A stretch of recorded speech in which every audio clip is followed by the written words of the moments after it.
Welcome back, YouTube viewers. And today, I came to make a declaration, and that is, I refuse to relate to hate. I've had to relate to hate my entire life, and I've just realized that it's been holding me back, driving me a little bit crazy.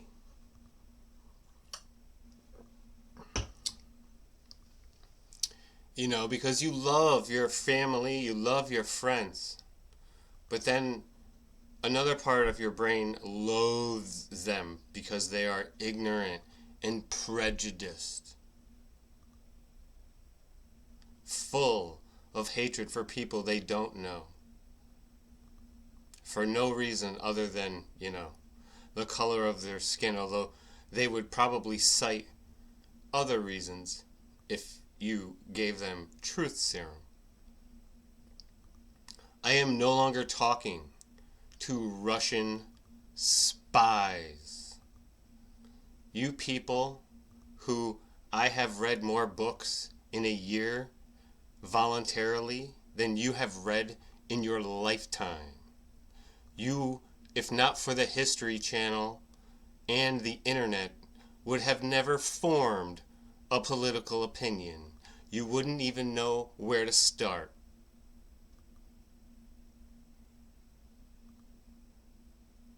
I can't take the chance that your phone has not been bugged by the KGB.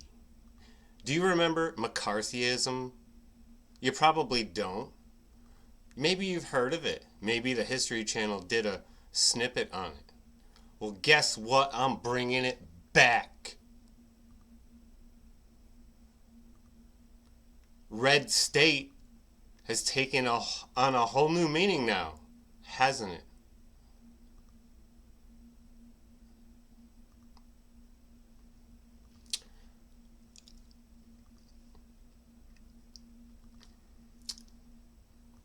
Let me tell you a traumatic story from my childhood. And at the time, I didn't know it was traumatic. But you look back on it and you're like, what? A member of my nuclear family had a bumper sticker on their vehicle. On their vehicle. Depicted was the Capitol building in Washington, D.C. with a Confederate flag flying proudly at the top. And there was a quotation next to this depiction, and it said, "I have a dream." Those are the type of people I come from. And society has programmed me to love those people, even though they are literal traitors to this free country. And they're so free, and they take it for such granted that there's been generations of people growing up free to be so dumb, so incredibly dumb. They're so free they can survive and be so incredibly dumb as to fall for Russian propaganda, which is dull and repetitive and not even slick, all up in their social media. Joe Rogan.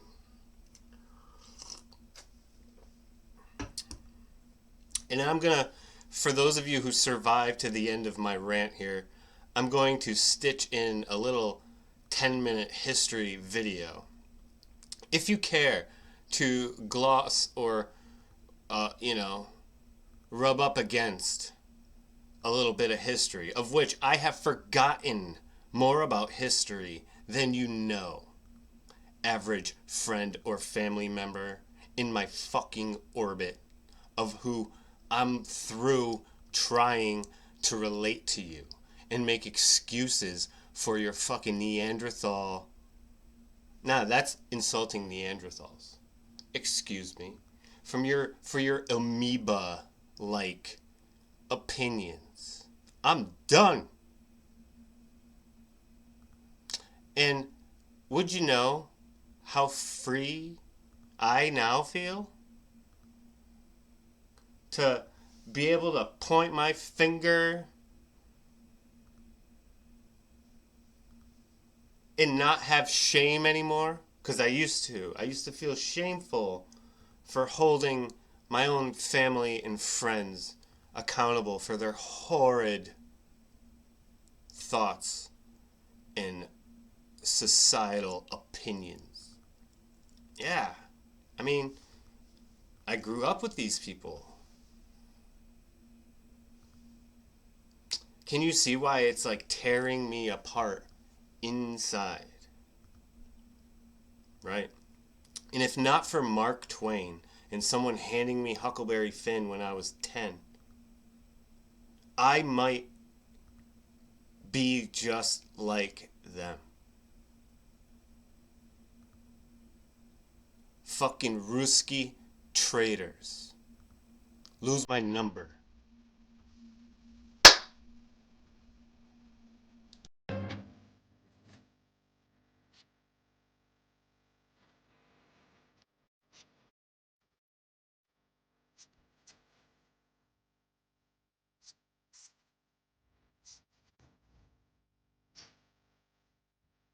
Conceptual continuity.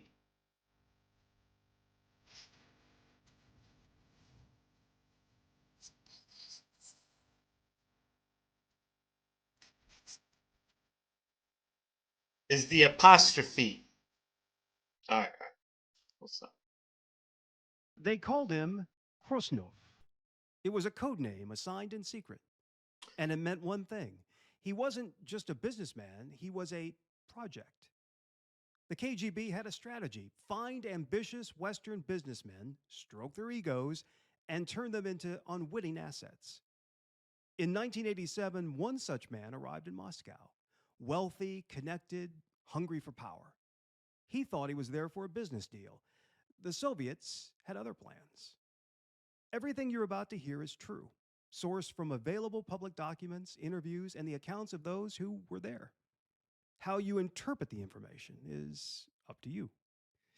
Welcome to History, where we bring you profound, historic, and timeless stories that delve into the resilience of the human spirit. Twice a week, each Sunday and Wednesday, we explore the untold chapters of history. If this story means something to you, please like it and subscribe to the channel. Already did it, Heath. By the way, one of my favorite toppings to put on ice cream or some sort of blizzard situation. Heath bar? Let's go. Heathstery? Doesn't exactly roll off the tongue. But anyway, I want to put a little disclaimer here or preface my reaction with some personal information in that I was bred in Connecticut, and most of my family was born and bred in Connecticut. I come from a family of prejudiced people. We're born and bred in New England for the most part. I'm in Pennsylvania. And not Alabama, not Mississippi, but New England. And yeah, I just want to put that there. I am from Connecticut, so is my whole goddamn family. And I grew up getting taught hate. And I'm sick of relating to hate. I will no longer relate to hate, which is going to be the title of this. Some iteration of that. Anyway, back to the program. Back to your 10-minute history where everything is true. Everything is public documents and interviews from people who are involved.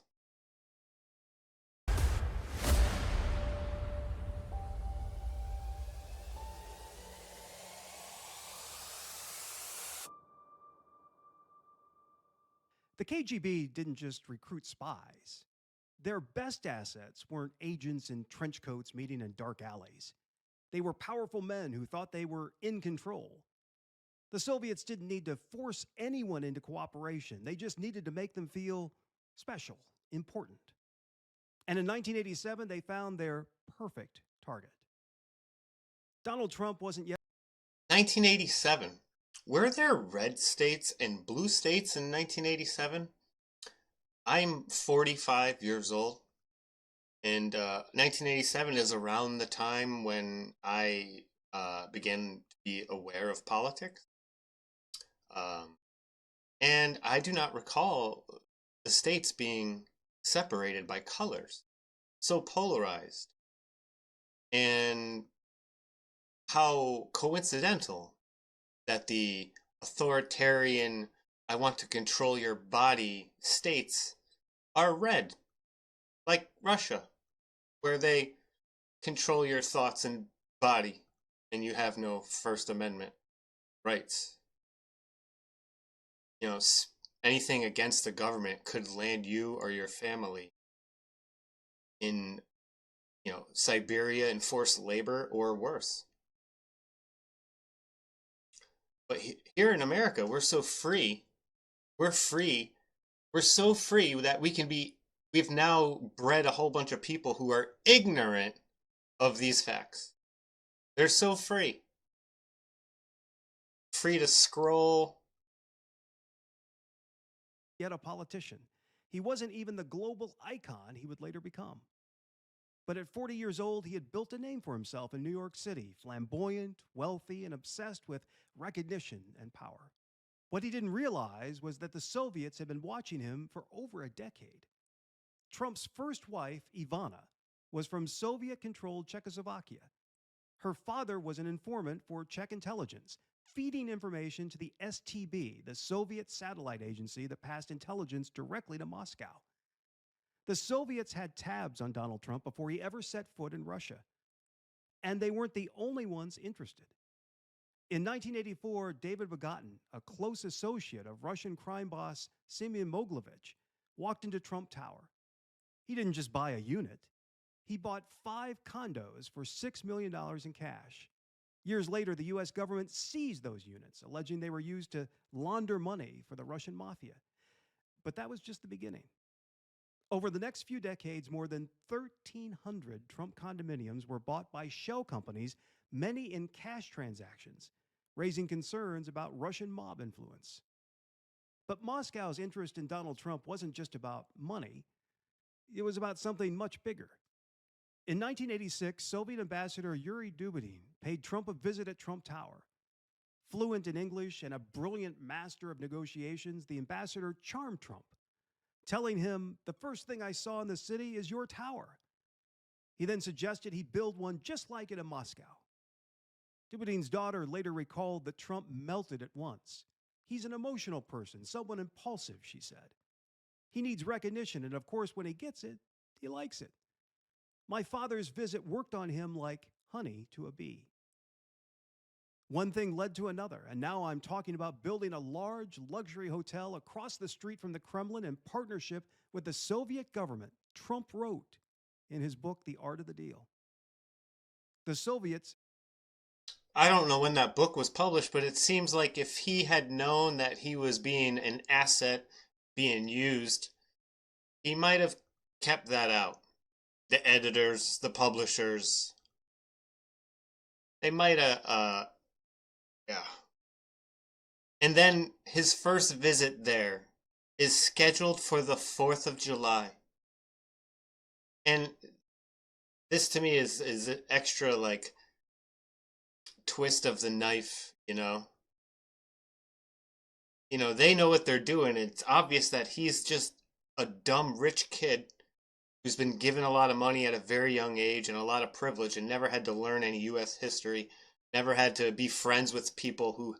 And it all makes sense now. Of every chance he gets, he desecrates veterans of America. Because, yeah, that's what a Russian would do. That's how they feel about our ability to defend democracy and freedom of fucking thought and speech. They don't like it. But what Mr. T and dumbass Joe Roganites here don't understand is that Russia's failing. The people there don't even sign up for the military anymore. They cannot stand their own country there. The people that you can get to talk on camera. Because most of them won't. Whereas here, everybody walks around with a fucking camera, pointing it at themselves and everybody else. How free. But you don't understand how free you are. That's how free you are. Anyway. Set the trap. And on the 4th of July, 1987, Donald Trump took the bait. He stepped off the plane into the crisp Moscow air. His hosts were waiting, men in dark coats, smiling politely, shaking his hand with firm grips. The car was sleek, the service impeccable. Moscow had never welcomed a Western businessman quite like this before. Trump was important here. He could feel it.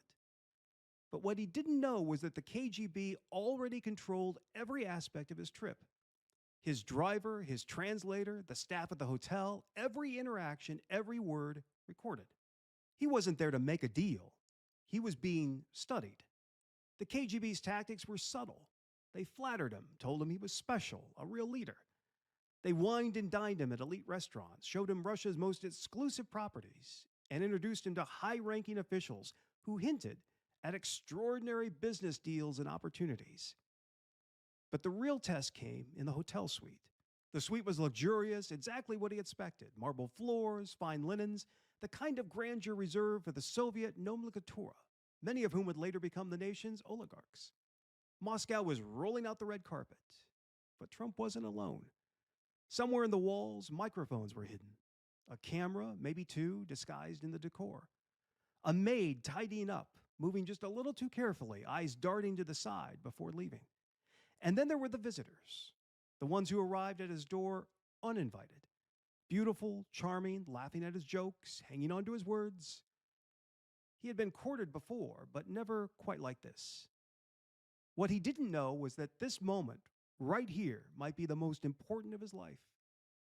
According to several former KGB officers, Trump may have been subjected to a honey trap. KGB-controlled prostitutes or financial bribes or secretly recorded conversations designed to gather compromising material. Donald Trump left Moscow believing he had made valuable connections.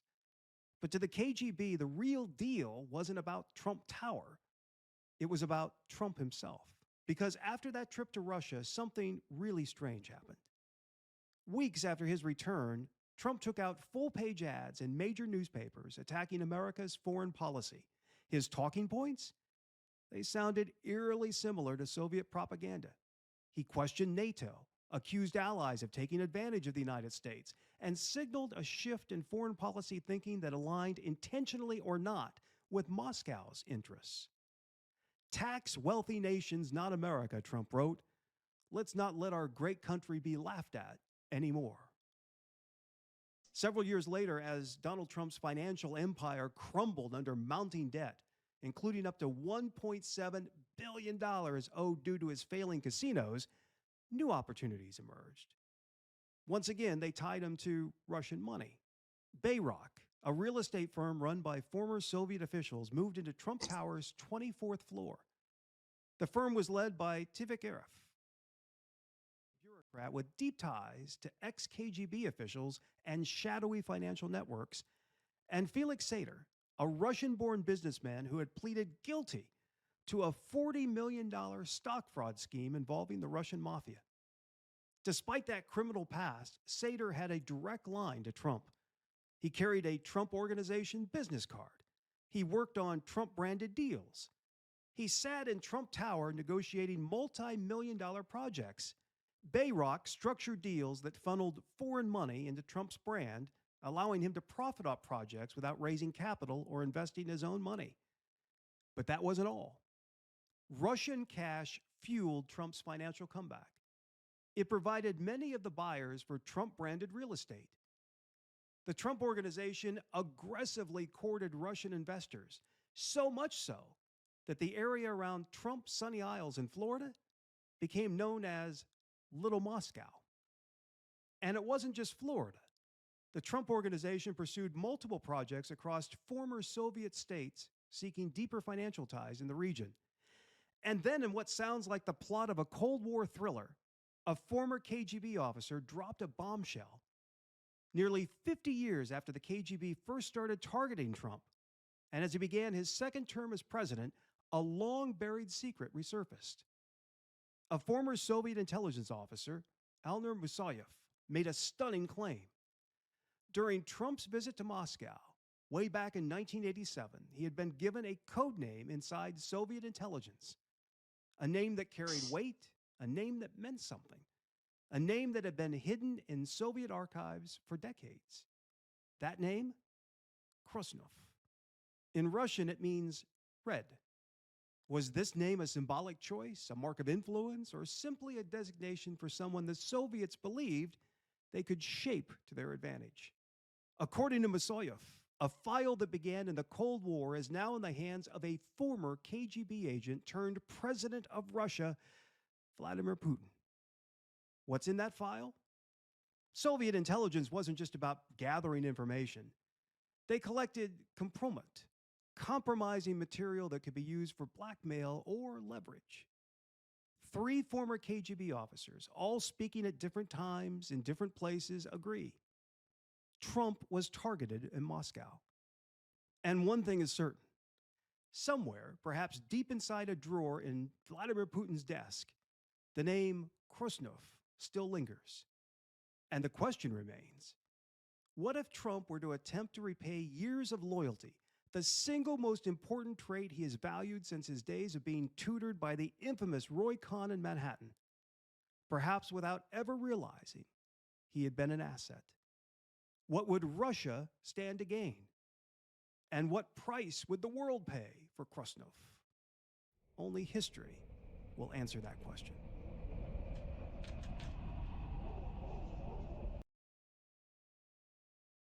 All right, little history lesson there for you that won't be on the History Channel or on the evening news or in your fucking algorithm,